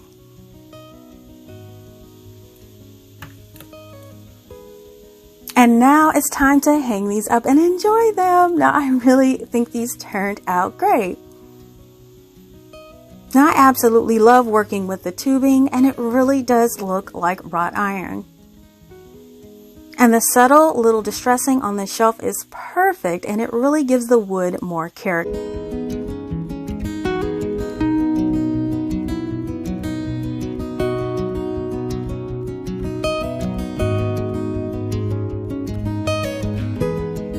Now for this project, we're going to need 1 pack of these paint stir sticks from Lowe's for 98 cents. We're going to need a 1x2 piece of wood, and these are sold in 8-foot lengths at the Home Depot for about $1.78. We're also going to need a 1x4 piece of wood, and these are also sold in 8-foot lengths at the Home Depot for about $3.78. And we'll also need some 1/4-inch irrigation tubing, and this is sold in the plumbing aisle at the Home Depot, and you can get this in 50-foot and 100-foot rolls starting at about $4. Now what we're going to do is start off with our wood, and we're going to need 2 pieces of our 1x2 cut at 22 inches, 2 pieces also cut at 9 inches. Now for our paint stir sticks, we're going to cut 2 pieces at 10 inches, cutting off that handle. And we're also going to take 3 sticks and cut them into 6 4.5-inch pieces. Now for our 1x4, we are going to cut 2 pieces at 12 inches. So now that all our wood is cut, go ahead and gather all of it up, protect your work surface, and we will be staining this project. Now, I love to use my Jacobian stain by Minwax, but you can use any paint or stain that you like. Now I'm going to start with the longer pieces, and I'm just going to go ahead and apply an even coat of that stain over all of the surfaces of the wood, including the ends. Now I like using the rag so I can apply the stain and wipe it off at the same time, but if you use a brush or paint stirrer or anything like that, you want to make sure you wipe off any excess, and this is what one stick will look like. So now just repeat this for your other stick until both are fully stained, and then we can do our 9-inch pieces. And then after those are done, we are going to do our 12-inch pieces. And then we can go ahead and stain both sides of our paint stir sticks as well. Now for those pieces you cut off the end of the paint stir sticks, I'm going to take a few of those, and what I want to do is stain those as well, because I will be using these to bond the window panes together. So now that everything is stained, you want to allow it to completely dry. So now that everything is dry, we're going to gather up all of our pieces and we can start the assembly of our shelf project. So I'm going to take the 2 long 22-inch pieces and 2 of the 9-inch pieces, and I'm going to sandwich them in between those 2 long pieces to form our frame's shape. Now I'm going to bond these together, and I am going to be using a wood stick hot glue, but you could definitely use a regular wood glue for this. And I'm just using my wood stick hot glue for that quick grab. Now I will be following up this project with screws, but this provides that quick grab I need to hold the frame together until I can secure it with a solid bond. Now once those 2 pieces on the ends are bonded together, go ahead and add that top portion, and now our frame is bonded at all 4 sides.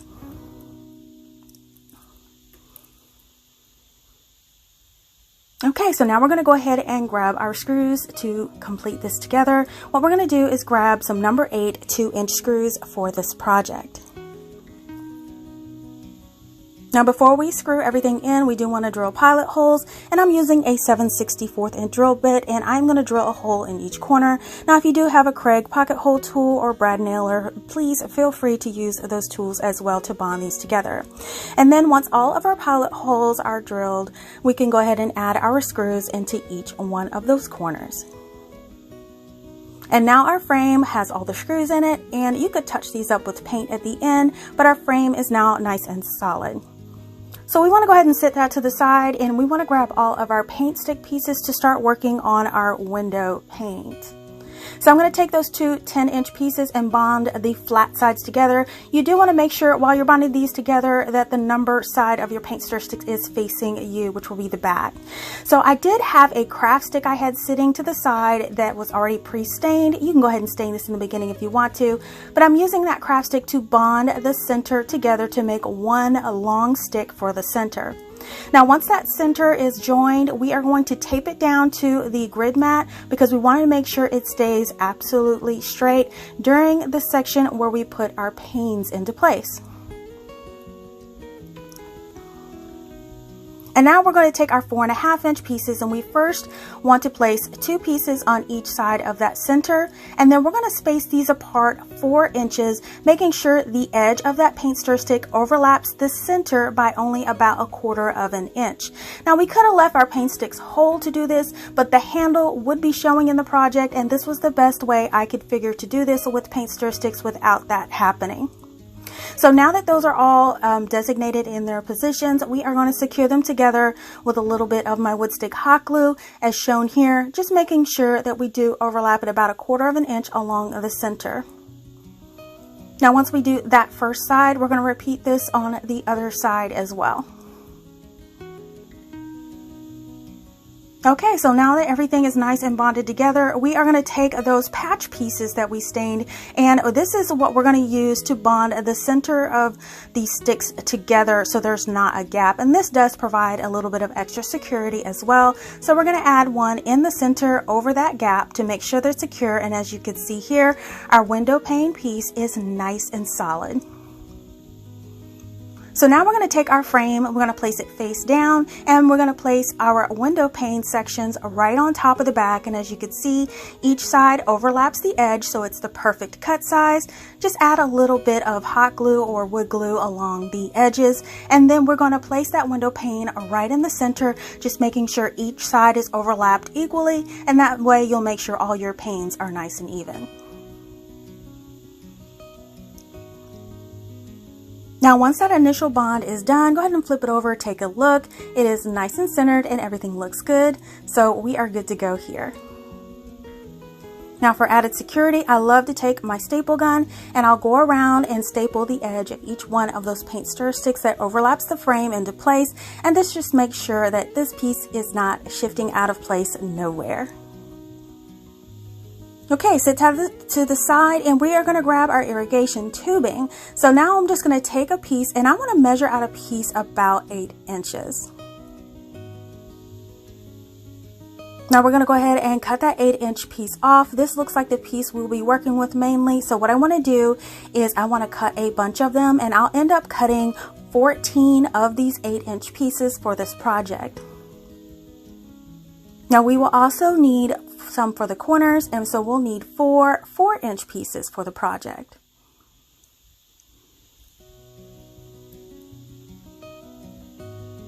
Okay, so we're going to flip that frame over with the good side down. Now before we add our tubing, we're going to have to mark the back, the center of each one of those squares. So what we're going to do is take our ruler and mark the center, which should be the 2-inch mark, on all 4 sides of each one of those window pane squares. Now this is very important. I'm just using a chalk pen to do this, but once you do this, this will provide the perfect guide for you to apply your tubing and make sure that your design will be symmetrical when it's all applied.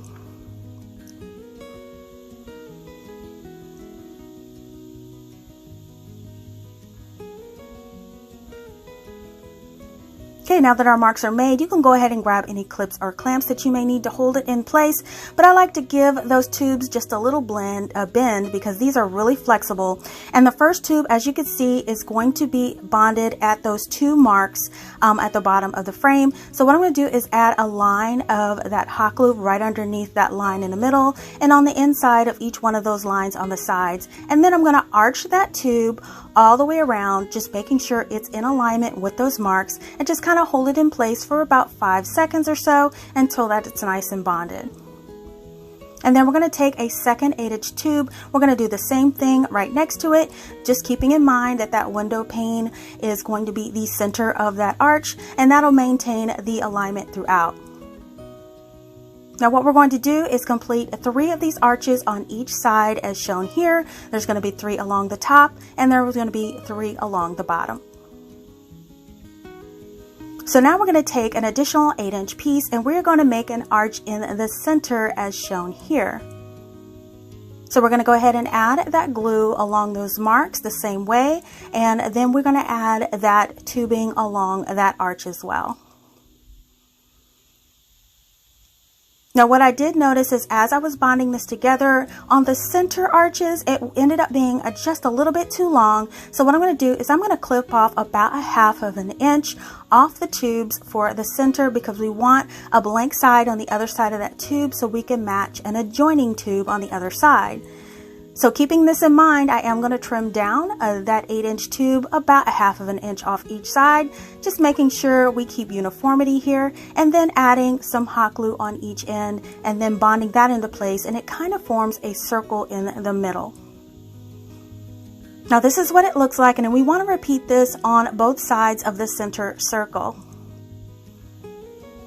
Okay, so now we have this design so far. Everything is looking great. So what we want to do now is add an arch at the bottom or side of the frame, however you look at it. And we're going to take one of those 8-inch pieces and we're going to arch over that center as shown here. So we're going to go ahead and trim off some of that tubing just to make sure it fits nice and well. And we're going to align it with those lines. Go ahead and add your hot glue to those lines just like we did before, and then place that arch right on the side.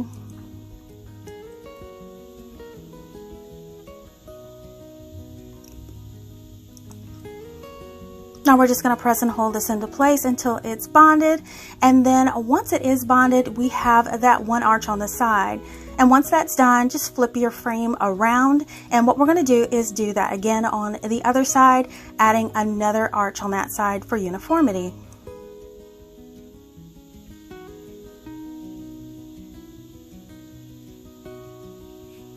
Okay, so now those arches are added on each side as shown here. So our final step is to do the corners, and this is where our 4-inch tubes will come into play. So I'm just going to give them a little bend, and then I'm going to place it right in the corner, just joining itself up with the 2 ends of the existing tubes that are already there. So just add your hot glue at those corners, and then you could just easily place that 4-inch piece into place, and there's no trimming unnecessary.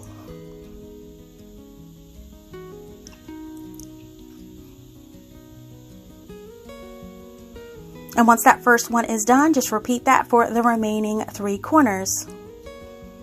And here are all of our pieces all nice and bonded into place, and the design is complete.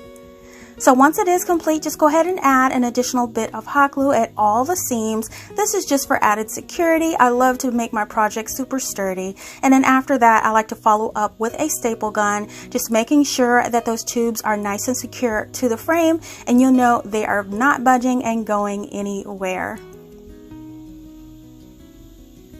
And here is everything all glued and stapled to the back of the frame, and it's nice and secure.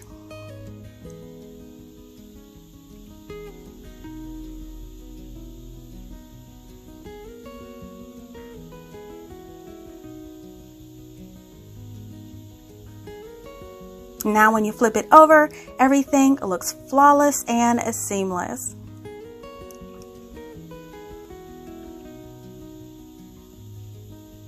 Okay, sit your frame to the side, and we're going to work on the shelf portion. So grab your 2 12-inch frames, and we're going to be bonding these down the center. So I'm going to add some wood glue, followed up with a little bit of wood stick hot glue for that instant bond along that side section, and then bond the 2 planks together. Just press them firmly until they're initially bonded. Now once they're bonded, go ahead, and this is what they'll look like. So we're going to flip it over to the back side, and this is where I'm going to add some additional support. I had an extra paint stick sticking around, so I'm going to just trim this down about 1/4 of an inch off the edge so it doesn't overhang. And once I trim that down, what I'm going to do is lay that right across that center seam on the bottom side of the shelf. So again, I am going to take my wood glue, add a seam of that along with more of my wood stick hot glue, and I'm going to bond that paint stick right down that center seam, and this will add additional support to the shelf. And then I'm going to follow up, just touch it up with a little bit of that same Jacobian stain to blend it in. And once that's blended in, follow up with some 3/8-inch staples, and I'm adding 4 or 5 staples along that seam just to make sure that it's nice and bonded and secured together. Now you can use screws for this as well. Now once that does dry, we're going to add our frame to our shelf to the frame, and we're going to align that shelf with the top edge of the bottom of the frame as shown here. So we're going to start by adding a line of that wood glue along the side of the shelf, along of course with some of that hot glue for an instant bond, and then press it along the top of the bottom of your window frame until that bond sets. And once that bond has a firm set, we can just go ahead and flip over the entire frame, and we're going to be securing these with screws. Now to secure the shelf, I'm going to be again taking my 7/64 inch drill bit, and I am going to be drilling 4 pilot holes along the back of the shelf to put 4 screws in, and that should be definitely sufficient enough to place any decor, plants, vases, or whatever you choose to put on your shelf. And once those 4 holes are drilled, I'm going to take some 1.5 inch to 1 3/4 inch wood screws, and I'm going to apply 1 in each one of the holes. Now I always like to start by hand threading them in, because you do want to make sure that they go straight into the wood, and that way the security will be enhanced because it's not poking out of the other side of the wood. Okay, so once all 4 screws are into place, this is what it will look like. And as you can see, now the shelf is nice and secure to your window frame. So now we're just going to flip it over to the back. Now, the back of my project does stick out a little because of our iron look design. So what I did is I took 2 Jenga blocks and I glued them together. These are the Dollar Tree tumbling blocks. And this is just to give it a little bump out so the iron part won't touch your wall. And this is an important step. You kind of want it to stick away from your wall so your planter shelf or your window shelf will hang evenly. So I'm just going to glue a double stack in each one of the top and bottom corners. Now if you don't have the blocks on hand, you can use scrap wood, anything that butts it out just enough, maybe a 1/2 inch or so, so your iron design will not touch your wall. And I'm putting this in all 4 corners of the back of the frame. And then once that's done, we are going to add our hanger. So I'm using some of this hanger wire. You can get this from the Dollar Tree or any hardware store. And I'm also using some of these 3/4 inch tiny screws that I will use to hold the wire in place. Now you really don't have to drill any pilot holes for this, since this is a very small screw. But we do want to start by screwing these in about halfway into the back of the frame, making sure they're spaced at least 5 or 6 inches apart.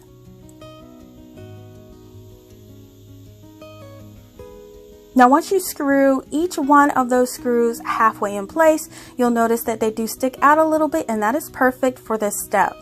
So now we're going to take our wire, and what we're going to do is wrap it around each screw a couple times and then twist the end of the wire around itself to secure it in place.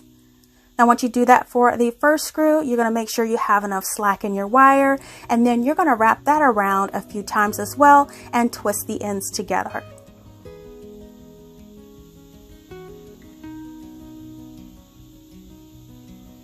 And now we can go ahead and secure the screw into place all the way as far as it'll go.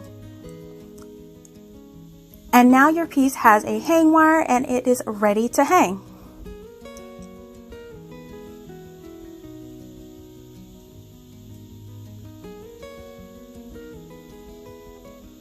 And here is the final finished project, and I am loving how this window shelf turned out. Now this beautiful stained wood looks so great in this project, and it perfectly fits into my home decor. And we can't forget the star of the show, this irrigation tubing, which I absolutely love to use in my DIYs. Now this piece is super sturdy, and it's ready for your vases, plants, or other decor that you may have in mind. You all have to let me know if you love this rich color of the stain, but you can also stain a lighter color or paint as well. Now if you love the light and airy look, how about a bright white window frame shelf piece? Now I do think that this is a great option as well, and it definitely gives me the farmhouse style vibes. Now if you do purchase the tubing, no worries about the leftovers. I have several DIYs that I've used this tubing in, and I will provide the full list of them in the description box below.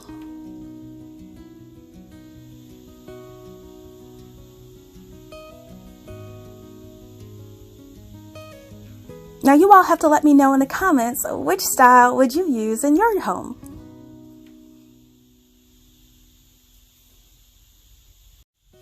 listen, I hope that you guys enjoyed seeing these creations again, or for some of you for the very first time.